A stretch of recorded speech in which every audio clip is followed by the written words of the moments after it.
czajnikowy.pl. Rooibos nie jest herbatą.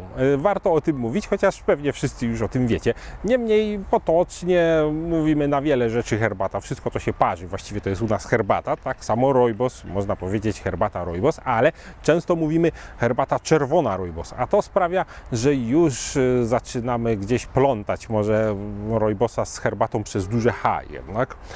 Jest to czerwonokrzew afrykański, czyli takie zioło pochodzące z Republiki Południowej Afryki i to z herbatą nie ma nic wspólnego poza kilkoma sprawami. Po pierwsze parzymy, po drugie trochę podobnie ją przerabiamy i obrabiamy, no a przede wszystkim jest świetnym zamiennikiem herbaty, substytutem herbaty.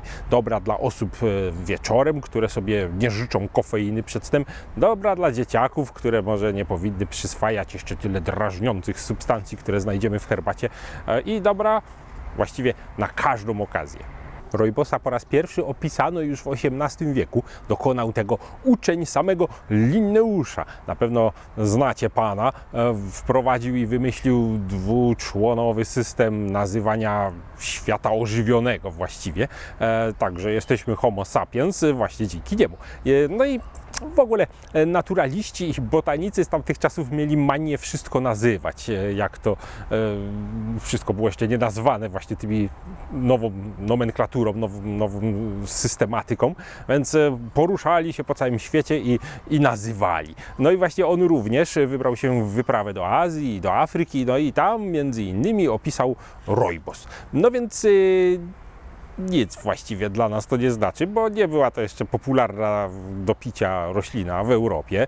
Tak naprawdę jej odkrycia takiego przemysłowego dokonał pewien Rosjanin o nazwisku Ginsberg, który zaczął zauważać potencjał rooibosa, zaczął wykupywać rooibosa od wszystkich, którzy go tam uprawiali, zaczął zachęcać innych do tego samego, no i zaczął promować picie i produkcję. I on również zaczął eksperymentować ze zrobieniem chyba herbaty z rooibosa, bo będąc w Chinach podejrzał, jak robi się słynną herbatę Kimun. No i właśnie starał się mniej więcej na rooibosie odwzorować ten sam proces, aczkolwiek zupełnie nie wiem dlaczego używał do tego beczek. Tak czy inaczej ostatecznie wyewoluowało to, co dziś znamy rooibosem, czyli takie drobne, igiełkowate listeczki przypominające pocięty drobno miedziany drut. To jest to, co znamy z naszych codziennych filiżanek, a tak naprawdę jest to roślina, która przechodzi fermentację trochę podobną do herbaty. I po raz kolejny możemy znowu ją mylić z herbatą czerwoną, nazywaną u nas, czyli ciemną, ale z kimunem to już w ogóle nie ma nic wspólnego. Jak robi się rooibosa? Przede wszystkim sadzi się krzaczory rooibosa. One w naturalnych warunkach dorastają tam do 2 metrów, ale raczej utrzymujemy je na wysokości pół metra, żeby było łatwo zbierać. Obcina się całe górne fragmenty tego krzewu, całe łodyżki i co ciekawe, dopiero po 2 latach wzrostu tej rośliny można zbierać plon, ale po 6 latach życia tej rośliny już się ją wykopuje, usuwa i sadzi nową, ponieważ młoda roślina daje materiał lepszej jakości. Zebrane liście przechodzą właściwie taką herbacianą drogę, aczkolwiek przechodzą też fermentację. Na początek rozsypuje się je i rozjeżdża ciągnikami, naprawdę. Trzeba je zniszczyć, żeby umożliwić utlenianie i fermentację, a później się po prostu kompostuje, tak jak herbatę ciemną, przykrywa płachtą i w ciągu 2 dób zachodzi fermentacja w takiej kompostowej pryzmie. A później siekamy, suszymy, no i mamy rooibosa o różnych klasach, aczkolwiek my właściwie znamy tylko jednego, a może 2. Jest rooibos taki zupełnie drobny, gdzieś tam w ekspresówce, jest taki zwykły rooibos o takich małych kawałeczkach, jest też taki rooibos grubo cięty o dużych kawałkach. I co jest jeszcze? Jest jeszcze rooibos zielony, czyli właściwie taka zielona herbata wśród rooibosów. On nie przechodzi po prostu tego kompostowania, jest trochę bardziej traktowany jak zielona herbata. Ma nieco inny smak, nieco inne właściwości prozdrowotne, no na pewno inny wygląd. O ile rooibos fermentowany jest miedziany, a jego napar też jest taki kasztanowy i smak charakterystycznie miodowy i słodki, o tyle zielony rooibos jest raczej oliwkowo-zielony, jego napar żółtawy, a smak nieco ostrzejszy, bardziej ziołowy. myślę, że każdy może się rozsmakować w jednym albo w drugim.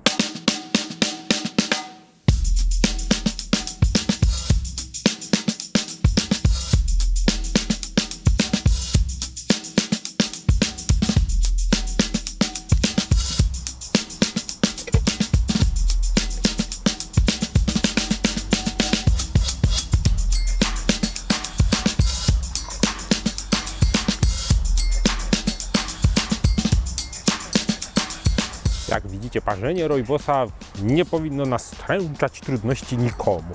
Właściwie możemy wsypać ile chcemy, zalać wodą jaką chcemy, parzyć ile chcemy i robić z nim co chcemy, ponieważ się nie przeparzy, nie będzie jakiś szkodliwy, albo gorzki, albo jakiś niezdrowy.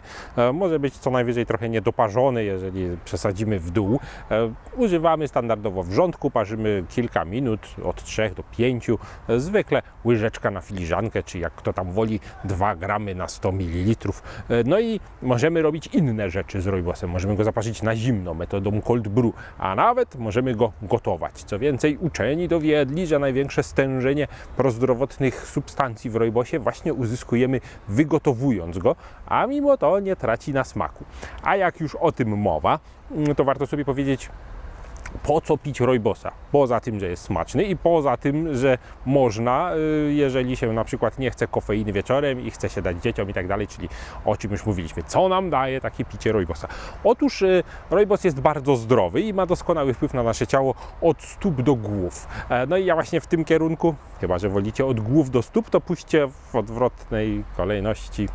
W każdym razie od stóp do głów dobrze działa na nasze ciało. Jeśli chodzi o stopy, rojbos jest bakteriobójczy, przeciwgrzybiczny i można w nim moczyć stopy, jeżeli doskwiera nam niemiły zapach, na przykład z butów czy ze stóp. Jeżeli chodzi o wyższe partie, no to tutaj szczególnie panie powinny być zainteresowane, ponieważ reguluje on gospodarkę hormonalną i dobrze wpływa na wydzielanie estrogenów. Idąc wyżej, ma dobry wpływ na nasz układ pokarmowy. Przede wszystkim sprawia, że możemy zrzucić zbędne kilogramy. Oczywiście nie jest to kolejna dieta cud, po prostu wykazano, że ma również takie właściwości. I to nie jest tak, że pijąc rojbosa nagle schudniemy, ale jest tak, że na pewno bardziej nam to pomoże niż przeszkodzi w odchudzaniu. Poza tym obniża poziom cholesterolu, działa przeciwcukrzycowo, a idąc jeszcze wyżej do żołądka docieramy i warto powiedzieć, że jest dobry dla wrzodowców, ponieważ sam jest przeciwzapalny, bakteriobójczy, jak się rzekło, no i nie podrażnia, tak jak w ekstremalnych sytuacjach z wrzodami, no to już nawet herbaty nie można pić. Rojbos jest jeszcze tym, co uchodzi. Bardzo dobrze wpływa na regenerację wątroby. Idąc wyżej, działa przeciwmiażdżycowo, przeciwzawałowo i przeciwudarowo. Między innymi przez to, że właśnie zwalcza cholesterol. Co mamy jeszcze wyżej? Usta. Świetny na zęby. Można robić płukanki rojbosowe do ust, ale w sumie jak się już go ma w ustach, to można wypić, chociaż jak się płucze, to może to, co się wypłucze, lepiej wypluć, jak chcecie. Można sobie zrobić płukankę. Jest, jak się rzekło, bakteriobójczy, dobrze działa na zęby i dziąsła, a poza tym zawiera fluor, więc również dostarcza nam tego. No i dochodzimy do głowy, a w głowie też fajnie się dzieje, bo po pierwsze jest odprężający, nie jest pobudzający, tak jak kawa, czy dla niektórych to nawet kofeina z herbaty może być przesadą, a na głowie mamy włosy. Okazuje się, że dobrze działa na łupież i na włosy.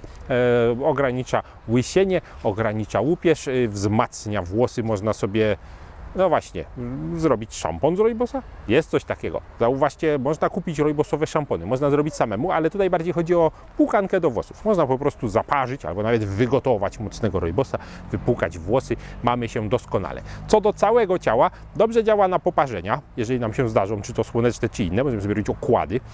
Dobrze działa na różne zmiany skórne, jakieś, prawda, tam, czy to na twarzy, czy w różnych miejscach, jeżeli mamy na przykład atopowe zapalenie skóry, okłady z rojbosa dobrze robią. Działa przeciwalergicznie, to znowu w temacie całego ciała, działa przeciwnowotworowo, antymutagennie.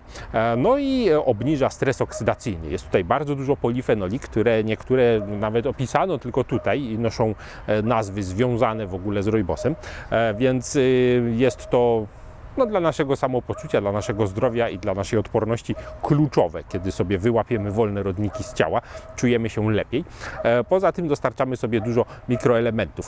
Możemy sobie wyliczyć całą listę witamin, różnych minerałów, które dostarczamy sobie. Między innymi, najłatwiej je zapamiętać po kolorze, dostarczamy sobie miedź, a to wcale nie jest takie powszechne. Fluor, magnez, wapń, mamy różne witaminy, więc warto go pić o każdej porze roku i właściwie dla wszystkich, ponieważ tak jak się rzekło, mogą to pić już nawet dzieci. Co więcej, są badania dowodzące, że u niemowlaków jest to dobre na kolki. Aczkolwiek w sumie nie sprawdzałem. Myślę, że panie w ciąży również się zainteresują, ponieważ jest to bezpieczny napój, jeżeli unikają kofeiny, kawy i herbaty, aczkolwiek z herbatą też nie ma wielkiego problemu, ale jeżeli już, to rooibos świetnie się nadaje. Co więcej, łagodzi odruch wymiotny z różnych przyczyn, ale również u pań brzemiennych. Polecamy. Czy lubicie rooibosa? Czy pijacie rooibosa? Którego wolicie rooibosa? Ja chyba jestem w obozie rooibosa czerwonego, no ale nie wiem, no, każdy ma jakiś gust, chociaż ta pora roku zdecydowanie jest brązowa dla mnie. Piszcie do nas i do zobaczenia na czajnikowy.pl.